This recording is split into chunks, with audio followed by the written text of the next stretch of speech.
हाय, आगे शुरू करने से पहले कुछ ज़रूरी बातें जान लेते हैं। आप इसे किसी भी डायमेंशन से देखें, यह आंसर राइटिंग प्रैक्टिस सीरीज़ आपकी प्रिपरेशन में हाईली प्रोडक्टिव साबित होगी। सबसे पहली और सबसे ज़रूरी बात, इसके अंदर जो क्वेश्चन फ्रेम किए जाते हैं वो यूपीएससी स्टैंडर्ड के होते हैं, प्लस उन्हीं टॉपिक्स और इश्यूज से फ्रेम किए जाते हैं जो आने वाले एग्ज़ाम के लिए मोस्ट इम्पॉर्टेंट होते हैं। इससे फ़ायदा यह होता है कि आपकी राइटिंग प्रैक्टिस तो होती ही है, साथ में टॉपिक्स भी लर्न और रिवाइज किए जा सकते हैं। मोस्ट इम्पॉर्टेंट बोनस फीचर, अगर आपको अपनी कॉपीज़ इवेल्युएट करने में डिफ़िकल्टी हो रही है तो आप अपनी आंसर्स को इस ईमेल आईडी पे भेज सकते हैं। ईमेल आईडी है contact.crispcontent@gmail.com। As of now it's completely free. We hope यह आपके लिए हेल्पफुल रहेगा। तो चलिए आज के क्वेश्चन को देखते हैं। क्वेश्चन है, do you think that constitution of India does not accept principle of strict separation of powers, rather it is based on the principle of checks and balance, explain.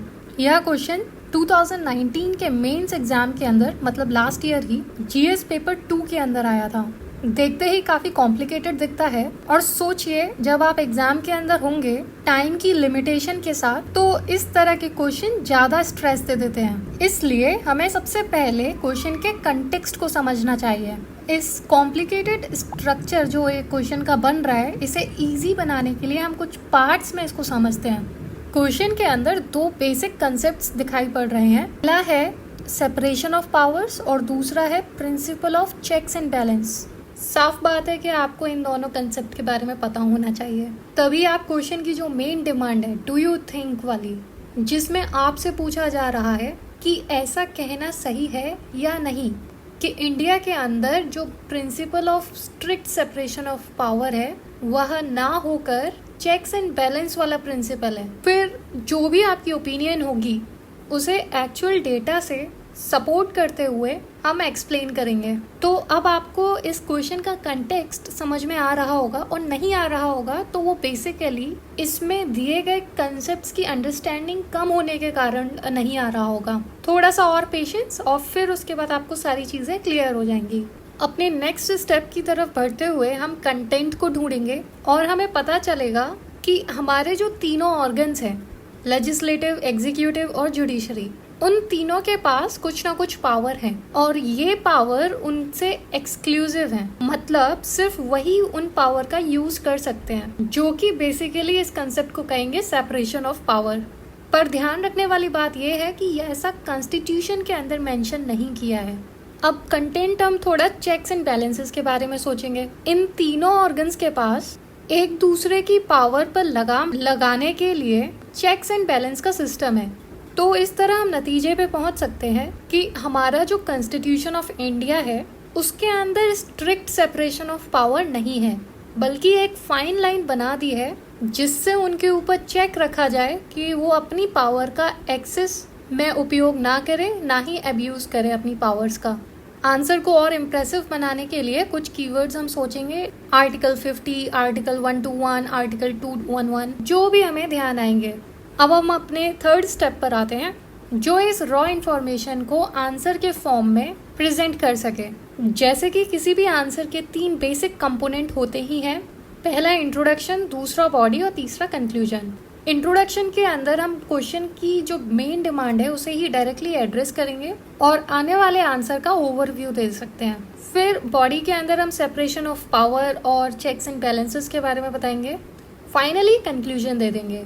तो इस तरह से हमने तीनों एस्पेक्ट देख लिए, कंटेक्स्ट, कंटेंट एंड स्ट्रक्चर। अब इस थ्योरेटिकल नॉलेज को आप अप्लाई करिए और इस क्वेश्चन का आंसर खुद लिखिए। जब आप अपना आंसर कंप्लीट कर लें तब इस वीडियो को आगे देखें, जिसमें इस क्वेश्चन के मॉडल आंसर का डिस्कशन होगा, और फिर आप इवेल्युएट करिए कि आपने कहाँ कमी छोड़ी है और कहाँ इम्प्रूवमेंट की जरूरत है। लेकिन अगर फिर भी आपको अपनी वीकनेस नहीं पता चल पा रही तो आप अपने आंसर को इस ईमेल आईडी पर भेज सकते हैं। I hope you have written your answer. Let's see how the answer of this question more और लेस शुड लुक लाइक। तो सबसे पहले हम इंट्रोडक्शन की बात करेंगे। इंट्रोडक्शन के अंदर क्वेश्चन की डिमांड के अकॉर्डिंग हम पूरा क्लियर कर देंगे कि constitution of India separation of powers रखता है, लेकिन इम्प्लाइड मैनर में। उसके बारे में एक्सप्लिसिटली नहीं लिखा गया है, लेकिन जो सेपरेशन ऑफ पावर के प्रोविजंस होते हैं उन्हें जरूर एक्सेप्ट किया गया है तीनों ऑर्गन्स के अंदर उनकी पावर को बांटने में। इसलिए यह सच है कि हमारा constitution of India checks and balances के ऊपर ज़्यादा बेस्ड है। बस अब इसी चीज़ को हम बॉडी के अंदर थोड़ा एक्सप्लेन करके लिख देंगे। तो सबसे पहले बॉडी के अंदर हम एविडेंस देंगे और थोड़ा एक्सप्लेन करेंगे सेपरेशन ऑफ पावर्स के बारे में। जैसे कि आर्टिकल 50 जो जुडिशरी की इंडिपेंडेंस को एग्जीक्यूटिव से सेपरेट रखने के लिए बनाया था, और फिर आर्टिकल 122 या 212 जिसके अंतर्गत जुडिशरी पार्लियामेंट के अंदर हो रही कोई भी प्रोसीडिंग्स को क्वेश्चन नहीं कर सकती। और फिर सिमिलरली आर्टिकल 121 और 211 कॉन्स्टिट्यूशन का कहता है कि सुप्रीम कोर्ट और हाई कोर्ट के अंदर जजेस के जो जुडिशियल कंडक्ट है वह पार्लियामेंट और स्टेट लेजिस्लेचर के अंदर डिस्कस नहीं हो सकता। फिर हम एग्जीक्यूटिव की सेपरेशन ऑफ पावर के बारे में बता सकते हैं, जैसे आर्टिकल 53 और 154 यूनियन और स्टेट गवर्नमेंट की एग्जीक्यूटिव पावर को प्रेसिडेंट और गवर्नर के पास रखता है, जिससे कि ये लोग सिविल और क्रिमिनल लायबिलिटी से इम्यूनिटी एंजॉय कर सकें। सिमिलरली आर्टिकल 361 के अंदर प्रेसिडेंट और गवर्नर किसी भी कोर्ट के आगे आंसरेबल नहीं है अपनी पावर और ड्यूटी को एक्सरसाइज करने के लिए। इस पूरी चीज़ को हम फिगर के फॉर्म में बता सकते हैं, जो देखते ही सब कुछ क्लियर कर सकती है। इन सर्कल्स को ओवरलैप करके बनाया गया, जो ये चीज़ डिपिक्ट कर रहे हैं कि पावर का सेपरेशन तो है लेकिन एकदम पूरा नहीं, थोड़ा थोड़ा ओवरलैपिंग है, जो कि चेक्स एंड बैलेंस को शो कर रहा है। तो आगे हम बॉडी के अंदर बता सकते हैं, देखने में तो ये लगता है कि कॉन्स्टिट्यूशन हमारा सेपरेशन ऑफ पावर के ऊपर बेस्ड है, लेकिन अगर ध्यान से पढ़ा जाए यह डॉक्ट्रिन स्ट्रिक्ट सेंस में एक्सेप्ट नहीं किया गया है, बल्कि थोड़ा थोड़ा चेक्स एंड बैलेंस वाले डॉक्ट्रिन के ऊपर ज़्यादा इंक्लाइंड है। तो हम कह सकते हैं कि इसको कॉन्स्टिट्यूशनल स्टेटस नहीं दिया गया है। क्योंकि हमारा कीवर्ड एक्सप्लेन था, तो इस चीज़ को हम थोड़ा एक्सप्लेन करेंगे कि एग्जीक्यूटिव हमारे लेजिस्लेचर का पार्ट है और वह अपने किसी भी एक्शन के लिए लेजिस्लेचर को रिस्पॉन्सिबल है। पावर को बैलेंस करने के लिए जुडिशरी भी लेजिस्लेचर के द्वारा बनाए गए अनकॉन्स्टिट्यूशनल अमेंडमेंट्स को स्ट्राइक डाउन कर सकती है। तो देखने में ये separation of power come separation of functions ज़्यादा है। आगे चेक्स और बैलेंस को एक्सप्लेन करते हुए हम कह सकते हैं इंडियन कॉन्स्टिट्यूशन एंश्योर करता है कि हमारे जो डिफरेंट ब्रांचेस हैं वो एक दूसरे को कंट्रोल करें। यह इस इंटेंशन से बनाया गया था कि वो एक दूसरे के ऊपर अकाउंटेबल हों, और इसी को हम चेक्स कहेंगे। और इसके अंदर दूसरा कंसेप्ट जो बैलेंसेस का है उसे एक्सप्लेन करते हुए हम कहेंगे कि हमारा कॉन्स्टिट्यूशन गवर्नमेंट की जो भी डिफरेंट ब्रांचेस हैं उनके बीच पावर को डिवाइड करता है, और यह एंश्योर करता है कि कोई भी एक ब्रांच सबसे ज़्यादा पावरफुल ना हो जाए।